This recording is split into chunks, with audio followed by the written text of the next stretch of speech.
नीतीश जी 1994 में समता पार्टी के समय से लेकर पिछले 2020 में जो विधानसभा का अंतिम चुनाव हुआ, उस चुनाव में भी आरजेडी को नहीं आने देना है। 15 साल बनाम 15 साल का नारा था उनका 2020 की विधानसभा। वो आरजेडी के खिलाफ ही अभियान चलाकर सत्ता में रहे, जनता से उन्होंने आशीर्वाद दिया। और जब उनकी राजनीति का अंत होने वाला है, जिसकी घोषणा बार बार नीतीश जी ने खुद की है, अब फिर से उन्हीं हाथों में बिहार को सौंपने का उनका जो डिसीजन है, जिन हाथों ने बिहार को बर्बाद कर दिया था, इस डिसीजन को जनता कभी स्वीकार करने वाली नहीं। और ऐसा करते हुए नीतीश जी इतना नतमस्तक हो जाएंगे आरजेडी के पीछे,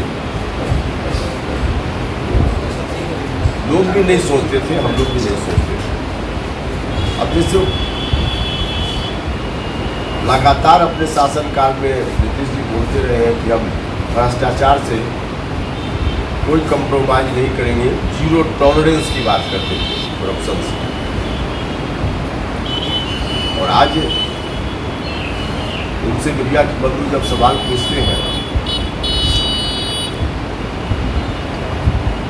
कल परसों तो उनका बयान आया कि लालू जी को बेचारे हैं, लालू जी इनको परेशान किया जा रहा है, तो सीधे तौर पर भ्रष्टाचारियों के समक्ष नीतीश जी ने घुटना टेक दिया है। इसलिए अब उनकी पार्टी आगे नहीं चलने वाली। वहाँ जितने लोग हैं, अधिकांश लोग, बड़े बड़े नेता कहीं न कहीं संपर्क में हैं दूसरी पार्टी के नेताओं से। उनमें से कई लोग हमसे भी संपर्क में हैं, कई लोग और पार्टी से संपर्क में हैं। सब लोग सिर्फ इस इंतजार में है किस दिन मुहूर्त बनता है, जब बनेगा तब लोग तैयार बैठे हुए हैं।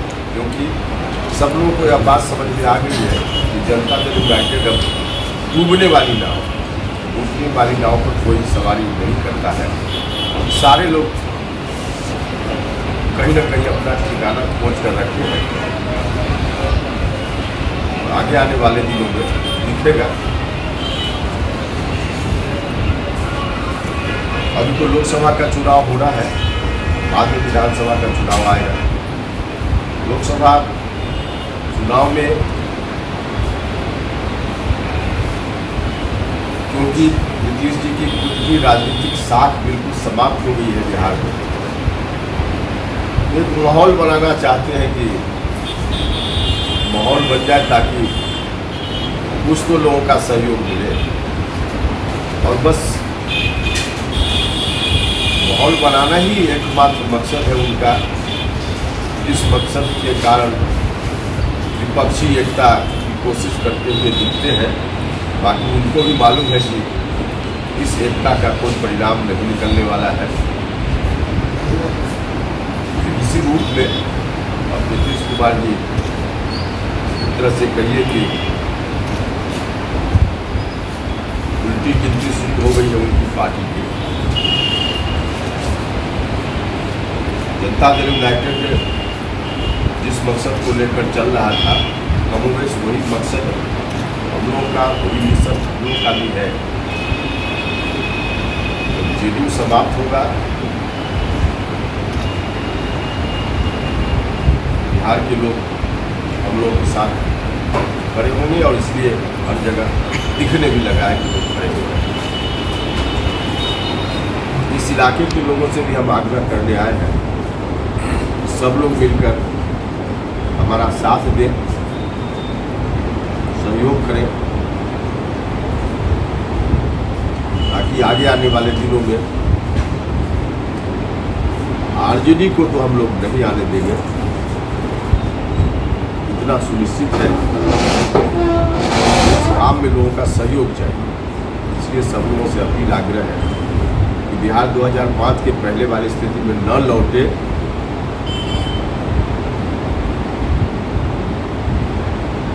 यही है। बाकी आप सवाल पूछिए। अच्छा सर, आपने बोला कि जदयू खत्म होने के कगार पे है, तो क्या आप जदयू को अपना विकल्प मानते हैं? और आगामी लोकसभा चुनाव को लेकर आपका पोजीशन क्या है? अब तक आपने क्लियर नहीं किया कि हम एनडीए के साथ हैं कि नहीं। नहीं, आपको जानकारी शायद नहीं होगी।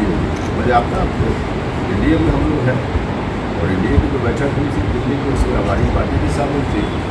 एनडीए में तो हम लोग है ही, हम इसमें कहाँ क्लियर करना पार्टी।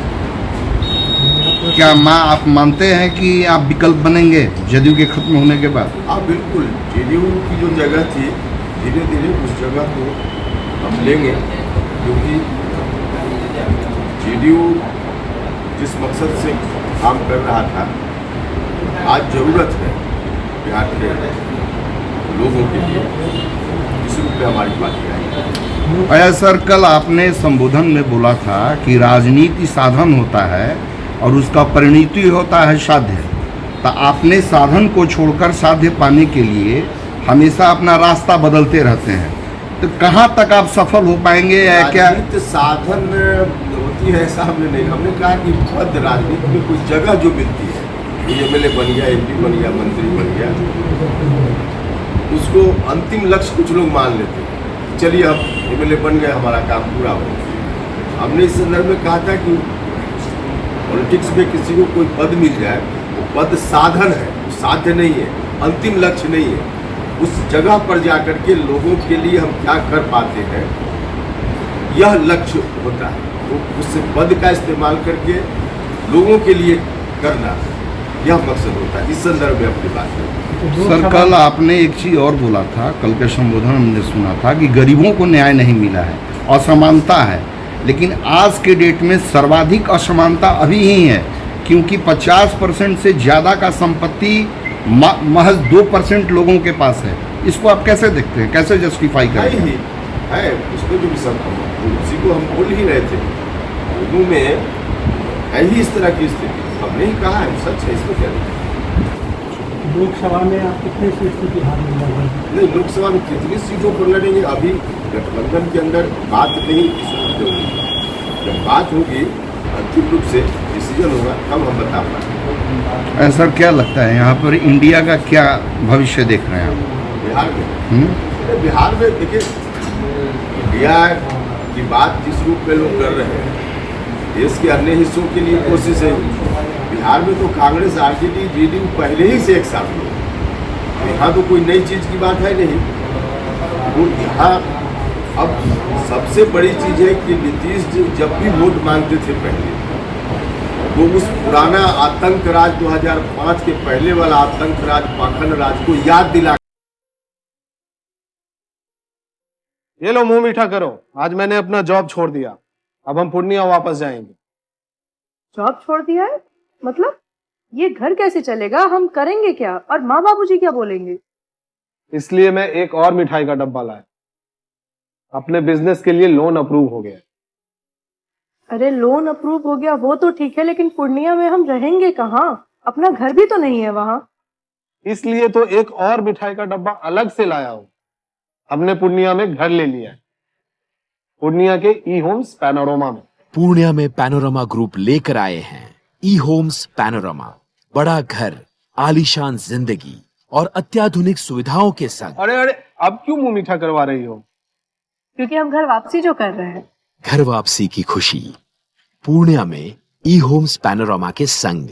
ई Homes Panorama, luxurious lifestyle redefined.